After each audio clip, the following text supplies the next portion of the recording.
In compassion is buried the great pearl of secret knowledge. That's from the Call, 324.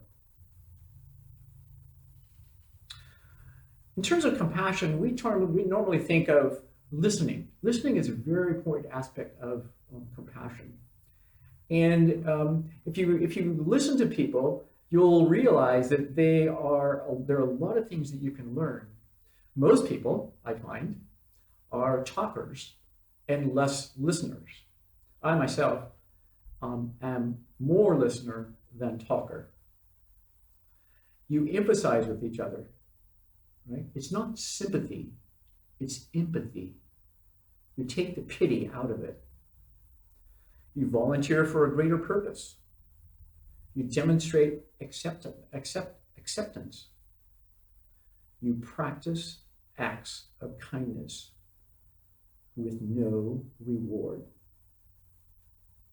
You commit to a morning ritual of gratitude. That is getting up in the morning and thanking for the day. I get up and I meditate every morning. I have a candle that I meditate with. And I usually read for a half an hour, and then I meditate for a half an hour. My guru once told me that the best way to do it was to read a few selections out of the books before you sleep at night, because it helps you enter that subtle world that is available if you want to go into it. Then in the morning, get up, light a candle if you like. I use incense, and reread the ones you read the night before, and then continue your studies. I usually read out of 3 or 4, maybe sometimes 5 books in the morning. Possessions. Now this is an interesting one, right? So we all know kind of what possessions are. And so let me give you a couple of hints from the teaching. Traveler, thou must renounce all possessions that impede thee. Not all possessions, because possessions are something that you can see beauty in. So just the ones that impede you progress. And the more thou renounceth, the lighter thy path. Be grateful to those who have taken from thee. And I found this really hard when my business went bankrupt. And because my bookkeeper had taken a lot of money from me.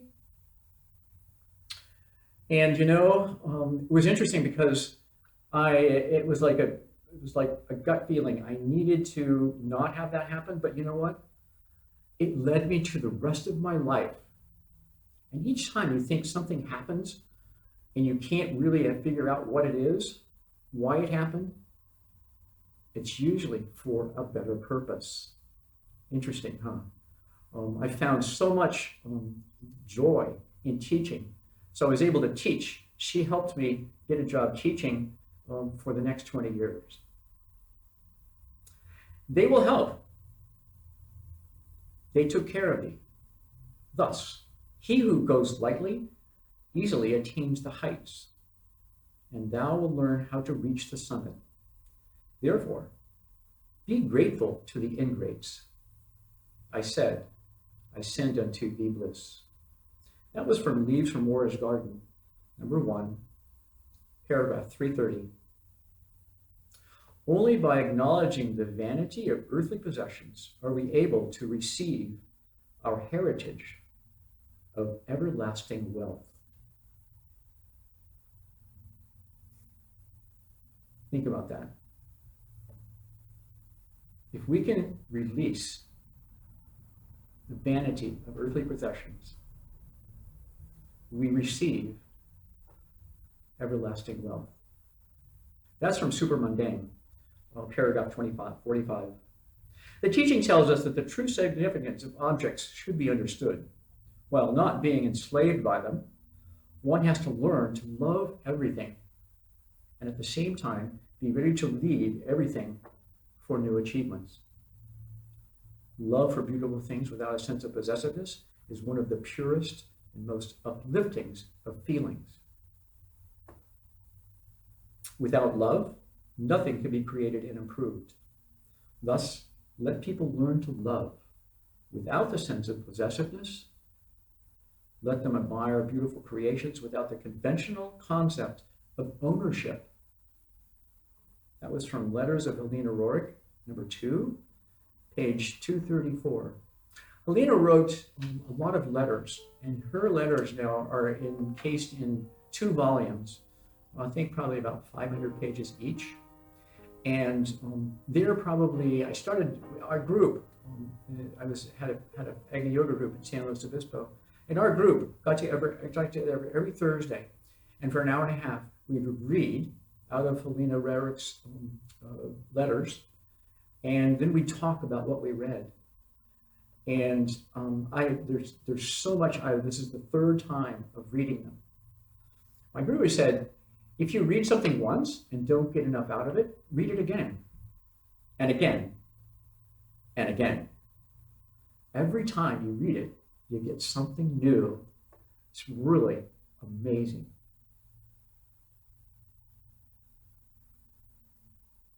The miracle of beauty and the adornment of our daily lives will exalt mankind.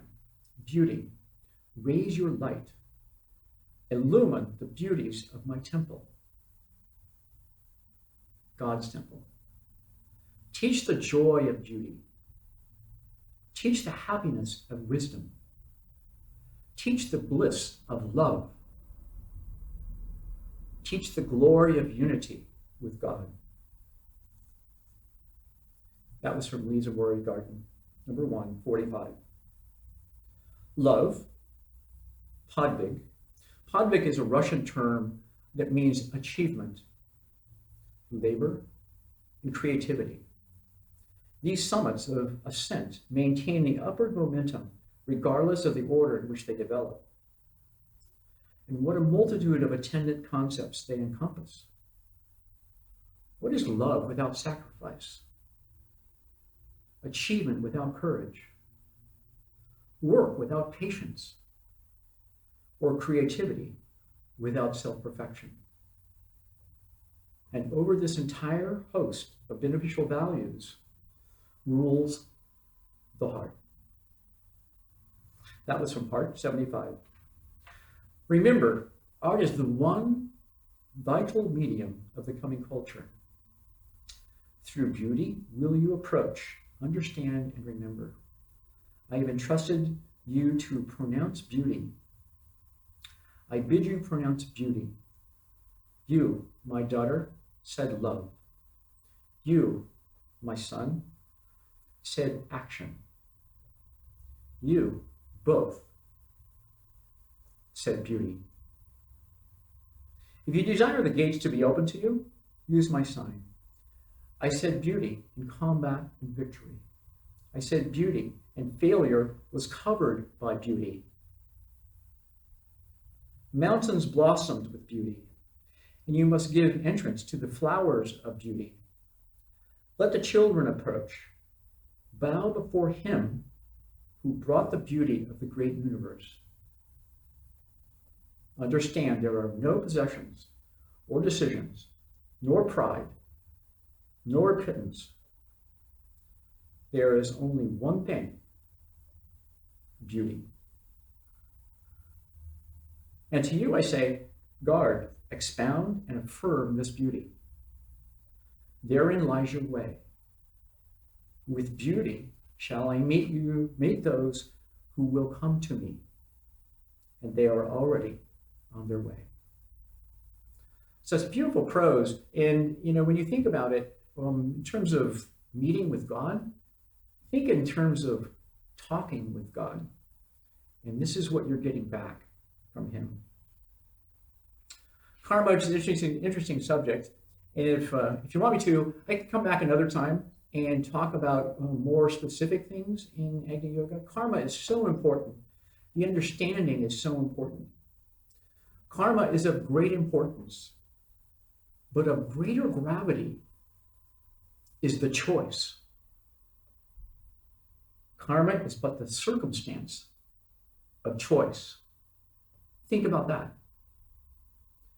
When you have received karma, it's because of your choice. And you always have a choice. Never forget the fact that you always have a choice. And it is your choice. Only the chosen ones are entrusted with a mission. The smile of the Creator is the crown, not because of gratitude, but due to rejoicing in the fire of the heart. And above the heads of the chosen ones glows the sign of fire. Just as when the branches of the tree are hewn down, the trunk gains strength, so does the abandoning of habits purify the spirit. Try abandoning habits. They purify the spirit, and they also allow you to make changes. People are so afraid of change. It's because they're so afraid of abandoning their habits. By removing, you purify. By courage, you assert. By wisdom, you find. Better to hasten than to slumber in expectancy. Shape the log into beams and raise the dwelling. Only a realization of cosmic individuality can illumine the steps of evolution. Otherwise, in the earthly understanding, evolution will remain only profitable investment of capital. You already know that capital deprived of goal fitness, think about that, capital deprived of a goal is only a millstone around your neck. And as a manifestation of infection forms spirituality, and infections form spiritual and bodily ulcers. Likewise, does a manifestation of the lunacy of covetousness bring harm to the spirit and body. On earth, we are much concerned about the body. Therefore, it is necessary to penetrate into the origins of illnesses. A physician would say to a patient, you have an attack of cupidity, or the anemia of self-conceit, or stones of treachery, or a rash of gossip, or a stroke of hatred. Friends, I repeat, hold your thoughts pure. This is the best disinfectant and foremost tonic expedient. That's from Community 23. Success depends not on special abilities, but on intensified desire. Each one can try to strive to his teacher, but he must strive so intently that he forgets all surroundings. So how do you get to your teacher? If Christ is your teacher, then how do you get to him? Forget all surroundings, whether it's day or night, warm or cold, for a short time or a long time. All this is within our human power. And such striving is decidedly useful to us because it creates currents in space that meet in harmony with our currents. If such beneficial thoughts were to be sent simultaneously from several countries, what powerful discharges they would generate. Super Mundane 72. So let me conclude. Everyone on earth has their own path to follow, individually and often in cooperation with others. But it's all an individual path. Some paths will coincide, some won't. What is important is that in the end, we should all know in our hearts, God is love. Thank you. You see on the slides some portraits of Nicholas Roerich. I have some cards, which you're not going to see very easily, but I have some postcards. And if you will leave a comment on the website, the Facebook or Facebook website, and if you leave a comment, I will send you one. And if we don't already have your address, I will find it and I'll send you one of these cards. So I'd appreciate if you let me know if you'd like to have that done. Okay, why don't you join me now for a meditation? When I meditate, I usually have a candle, and the candle lets me focus on one thing. And focusing on one thing allows you to clear your mind.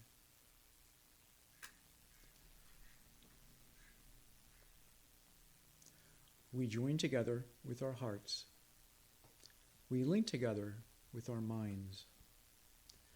We fuse and blend our auras together like the colors of the rainbow. And this we offer through the heart to our beloved Lord and blessed hierarchy.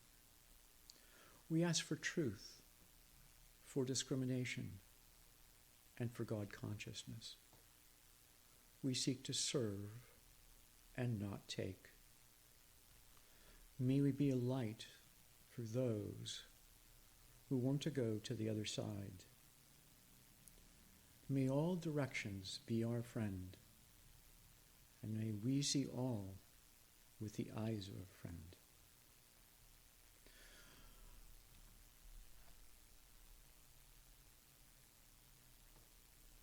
Peace be unto the earth,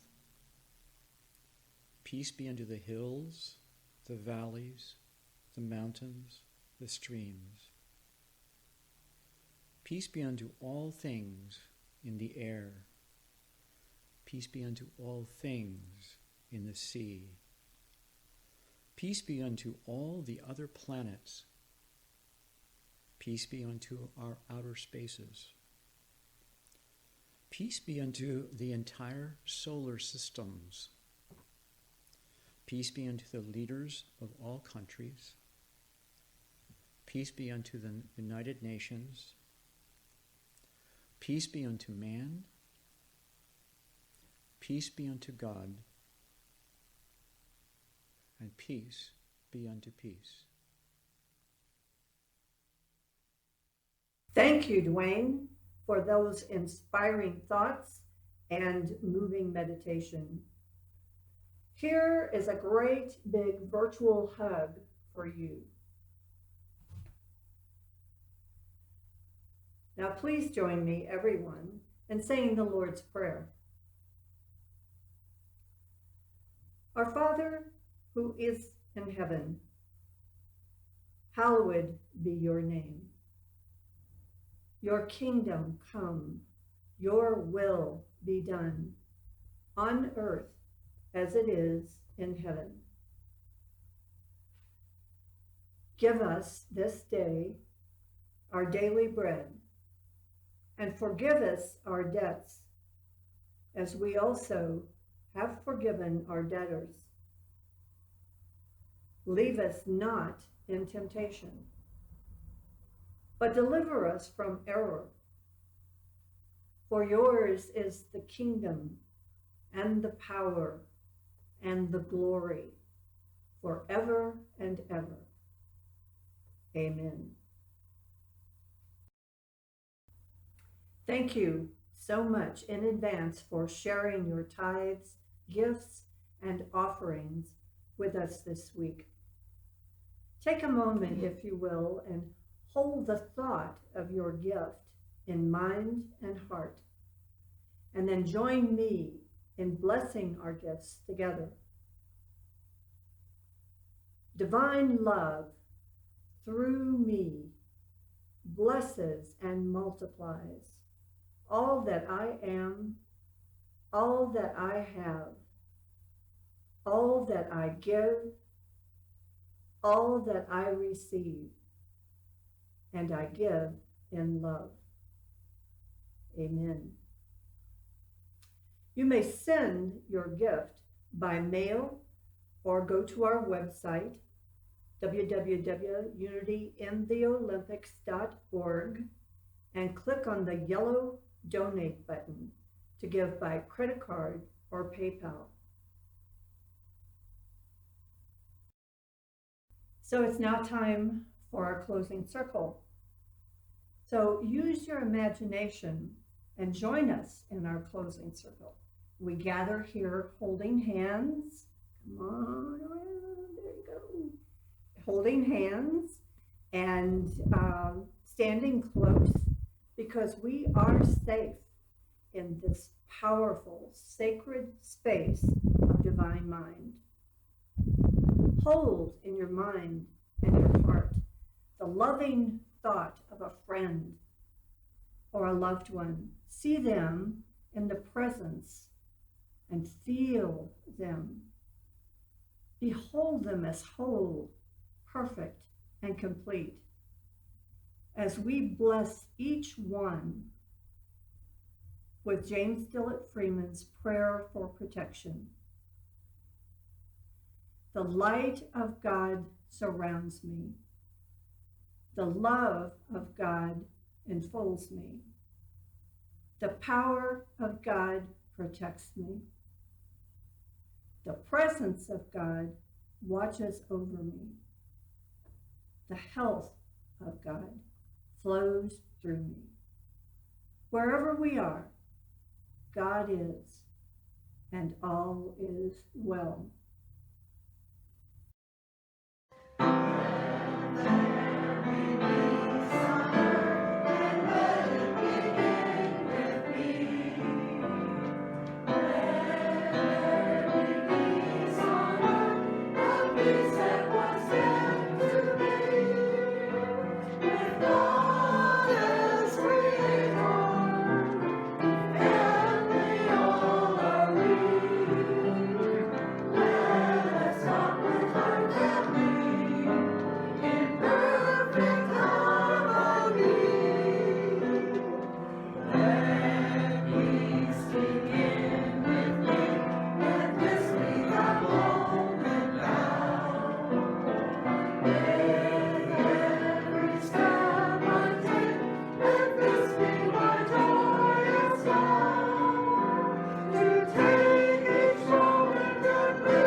Thank you for joining us today. We each share that knowing that divine love prevails. Divine love prevails. Divine love prevails. Amen.